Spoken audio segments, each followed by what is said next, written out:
বোকাজানৰ হাকৰাজান নাকা চেকিঙত জব্দ 17 লাখ টকাৰ অৰুণাচলী সুৰা। কাৰ্বি আংলং জিলাৰ বৰপথাৰ আৰক্ষীৰ বৃহৎ সাফল্য। বোকাজান মহকুমা অন্তৰ্গত বৰপথাৰ আৰক্ষীয়ে হাকৰাজান নাকা চেকিঙত প্ৰায় 17 লাখ টকাৰ সুৰাৰ সৈতে আটক কৰে এজনক। বৰপথাৰ আৰক্ষী থানাৰ অন্তৰ্গত হাকৰাজান নাকা চেকিঙত জব্দ কৰা হৈছে সুৰাখিনি। NL 01 SU 4665 নম্বৰ এখন বাহনত আলু পিঁয়াজৰ বস্তাৰ মাজত লুকুৱাই অনা হৈছিল সুৰাখিনি। এই সন্দৰ্ভত বাহনখনৰ চালক অচিফুল ৰায় নামৰ গাড়ী চালকজনক আটক কৰি অধিক তথ্যৰ বাবে জেৰা অব্যাহত ৰাখিছে বৰপথাৰ আৰক্ষীয়ে।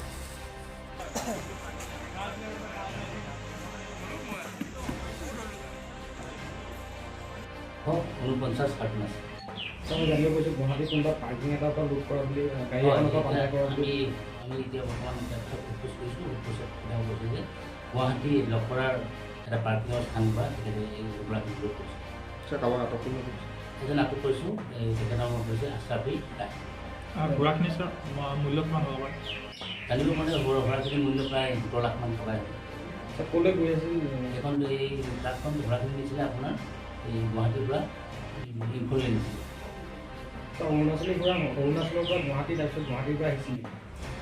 এইটো এতিয়া আমি সোধপোছ কৰি আছোঁ। সোধপোছৰ অন্তত গম পোৱা যাব যে তেওঁলোকে ক'ৰ পৰা সুৰাখিনি আচলতে আনিছিলে, আনি পেলাই গুৱাহাটীত ষ্টাফ কৰিছিলে, গুৱাহাটীৰ পৰা আনিছে, সেইটো আমি সোধপোছ